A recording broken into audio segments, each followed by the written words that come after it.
Have a limited company and wondering what corporation tax is all about? Well, watch on. As a business accountant, my team and I spend all day long helping business owners on their journey. And of course, whether you are working with a new startup or you're an experienced business owner, corporation tax is a common one to discuss. So in this video, I wanted to run you through what corporation tax is, how it's paid, and at the end, I want to give you a few tips on how to reduce it, because it's likely that you will see a quarter, yes, a quarter of your profits vanish due to this tax if you get it wrong. Quick reminder, in all our videos, we're talking about UK small business owners here. So we're talking not about large PLCs, multinationals, etc. Their corporation tax will work slightly differently, although many of the concepts remain the same. Some would argue they don't pay tax anyway. So as I said, a quarter of your profits could vanish, so let's talk about why. So let's start with what is corporation tax? And simply put, it's the tax your company pays. It's your company's tax bill. We as individuals, we pay income tax as it's known. The company, it will pay corporation tax. Now, without boring you with the tiny details, there's a ton of law behind me in these books that covers how it works in detail. I just want to give you a summary and just say, look, it's easiest to say a percentage of your company's profits on paper each year you'll hand over in corporation tax. At the time recording this video, that percentage you hand over is between 19 and 25%, although I'll show you later why it could feel like a lot more at certain profit levels. Now, the way this bill is calculated is that every year it's done in a few steps. So first of all, you will have to create like a full set of limited company accounts. These get created in line with the various accounting standards, and these accounts will show then a profit after various accounting adjustments, mainly for timing and other things that are in the rules. And then next, those accounts get combined digitally with a corporation tax return, and that together as a pack is sent to the tax office each year, HM Revenue and Customs. Now, the reason you combine the return and the accounts is that sometimes accounting profit and taxable profit are two different things. So, for example, your company might have incurred a cost that isn't actually allowable as a tax deduction. So an adjustment's done inside that corporation tax return to account for this, and I'll show you that in a bit.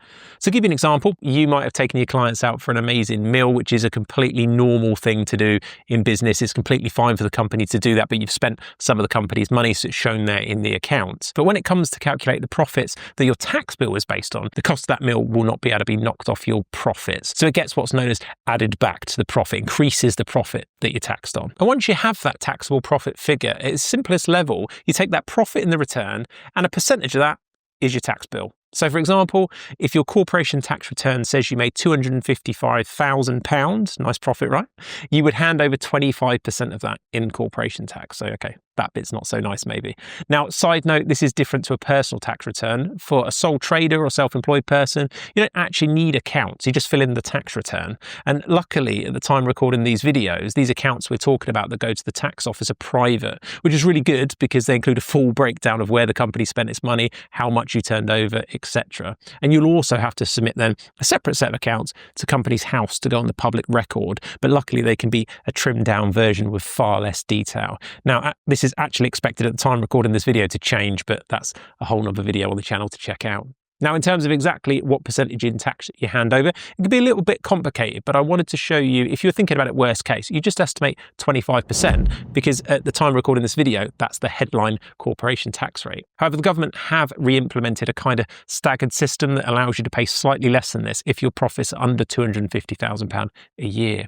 I'll show you a full example later so that you fully understand it, so bear with me, I'll show you that on the screen. Now, the reason I want to show you this later in more detail is if you own multiple companies, there is really a big issue that you need to be aware of. So stay around and I'll show you that, because if you are going to do that, it really can affect your tax bill. So for now, let's presume you just pay your 25%, and let's talk about when you pay it. That bit is easy. It's just once a year for small business. You trade for your full 12 months, then you get your corporation tax return issued at the end of that period. Now, your tax bill is generally due then 9 months and 1 day from the end of that period, the end of the tax return day. And this is the company year end, not the general UK tax year end that kind of runs from the 6th of April to the 5th of April. It's the company's 12-month accounting period. So you might have a company year end though that does end in the 31st of March, and that's sort of roughly in line with the tax year, and that's completely fine, but it's still 9 months and 1 day when you have to pay the tax. And it's worth just making a small little side note here in that in your company's first year, sometimes you might actually have 2 returns technically to do, as the first year might run a little more than 12 months, and those corporation tax returns can only do 12 months at a time. That's fairly normal. So it's just something to be aware about if you do have these small tax bills, normally one chunkier one if you've done done well on one tiny one because it's based on a number of days. It's completely normal in the first year. So if it is your first year, you may see that. Now, because the line is drawn at the end of the accounting period, you can actually take a lot of action before then to reduce this bill. And that's some of which I'm going to touch on towards the end of the video. It's really important to do what you can to reduce the tax bill. Now, it's worth mentioning that once you have that tax bill, you don't have to wait to pay it. You can pay it straight away. And I know a lot of owners that do that just to get it out of the way. There is arguments, of course, that you might be able to enjoy the use of that cash for a bit longer. So it's going to come down to your individual circumstances. Most of the time, though, it is just a simple bank transfer from your bank to HM Revenue and Customs Bank. Just be sure, big tip here, to get the references right, because it's super common to see a business pay using the wrong reference. And although it's clear as day, let's say there's a tax bill of £15,130.14, and they revenue receive exactly that payment, you still can see this situation behind the scenes. You've got a tax bill shown as outstanding of exactly that amount, and maybe they've used an old reference and the older accounting period shows it's in credit by that amount. Their systems don't seem very good and they won't offset one against the other, and then you end up getting chased for the debt and they start charging you interest, this kind of thing. So just please, please, please, it's not insurmountable, it could be fixed, but you don't want to go through the hassle, so just use the right reference. Now, if for some reason you can't pay your tax bill, it's possible in most cases to arrange what's known as a time to pay arrangement. And we've done another video, or various videos actually, on that, so check those out for more details on how you do that. So I did say I'd expand more on the corporation tax rate issue, particularly how it affects you if you own multiple companies. Now, the maths on this is a little bit weird, so I'm going to show you the easiest way to understand it and understand this thing they call marginal relief. So bear with me, it's a little bit technical, but I'm going to show you some examples as we go so you can just get a feel for it. So the easiest way to think about it, the simplest version for me, is to imagine it almost in tiers. So on that first £50,000 worth of profit, you're going to pay 19%. And then on the bit between 50,000 and 250,000, you're actually going to pay 26.5%. Now stay with me, and that sounds odd because I said, oh, you know, it's going to be 25% max, but that's just the way the maths is going to work. I'm going to show you how. But then if you do go over, your profits land over £250,000 a year, all of it, you lose that marginal relief, and all of it is going to be taxed a flat 25. So as I said, you might have thought, hold on, you said the headline corporation tax was 25%, and of course it is. And if I show you an example here of, say, £200,000 profit and added up the total tax bill, it would look like this. So your total tax is about 49,000. Of the 50,000 you can see there, this is 9.5k, and then you've got 26.5% applied to the next 150. And then if we take the total tax, just to prove it backwards, and divide it by the 200,000, we get around 24%, so it's still under 25. So you can see overall, you didn't pay any more than 25. But if you were working it out as like an estimate, you could kind of see how you might do that using that tiered idea, 19% and then 26.5. And the reason I want you as an owner to understand this is so you can have a shot of guessing your tax bill. It's a massive problem in the small business world of not being able to know where you are with the tax. And if your accountant doesn't offer a service where they can update you very often, or maybe you can't afford that service, then at least this way you can have some estimation of your tax. You can go to your profit and loss in hopefully your cloud accounting records, look at your profit and try and have a bit of a guess at what that might be using these tiers. Now, maths out of the way then, potential problem time if you own multiple businesses. If you're one of these entrepreneurs that loves getting themselves involved in multiple limited companies, you need to know about the rules of what's known as associated companies. And they're fairly complex, so I'm just going to give you a very top level explanation here, but let me show you the easiest scenario to explain. Let's say you have this company we've been talking about and you own 100%, and that's doing well, it's earning 200 grand profit before the tax bill. Then you boot up a side company doing something else, and again you own it 100%. So you're the only owner of these two companies. Now these two companies are going to be connected and associated for corporation tax purposes now, which means that these tax brackets we're talking about get halved. So I'll show you here how this causes a problem and a bigger tax bill.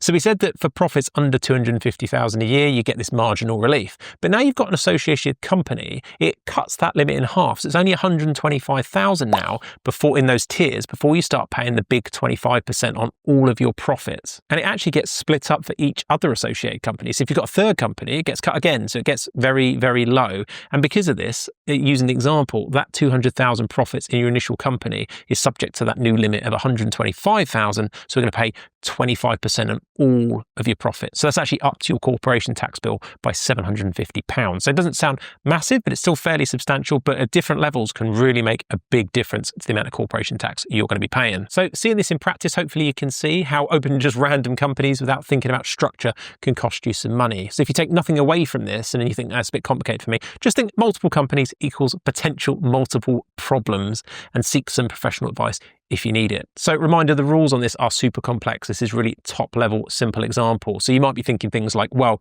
okay, but what happens if I own this business and then I own it with somebody else? And the answer is all baked into something known as control as defined in law. It's an entire other video on its own, so I'm going to leave that one for another day.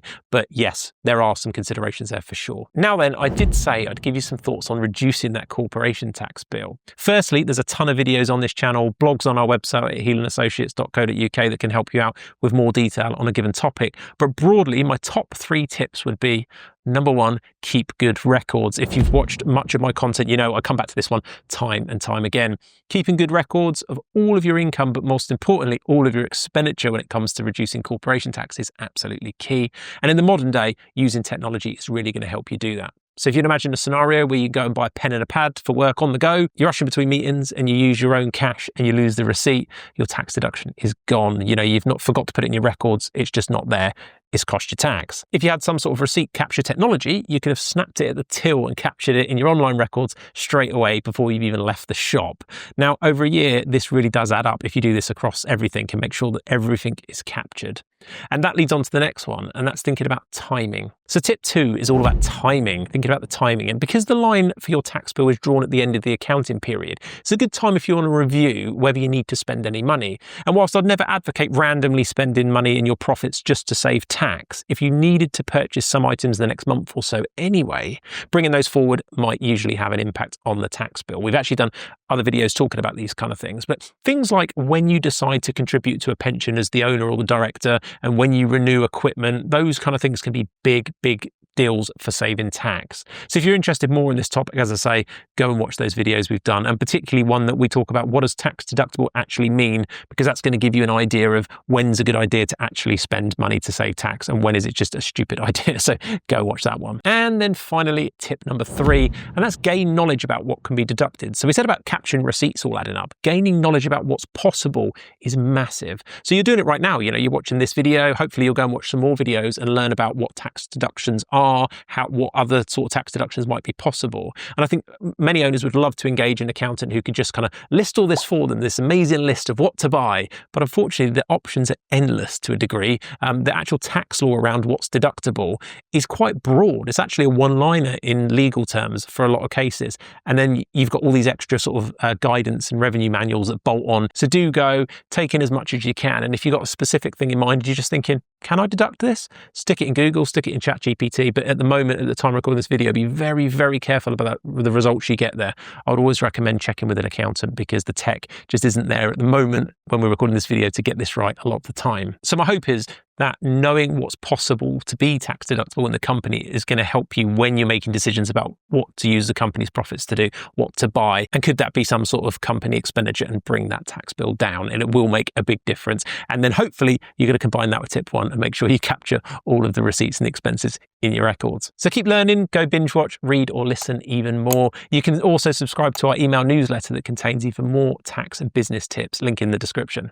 Now, if you have any questions, please do drop them in the comments and I'll give you my best to give you some thoughts. If you do enjoy these type of videos, be sure to click the subscribe button and the bell below to get notified whenever we release more just like this one. Please do share it with anybody you think needs to know this info, and I'll see you in the next one.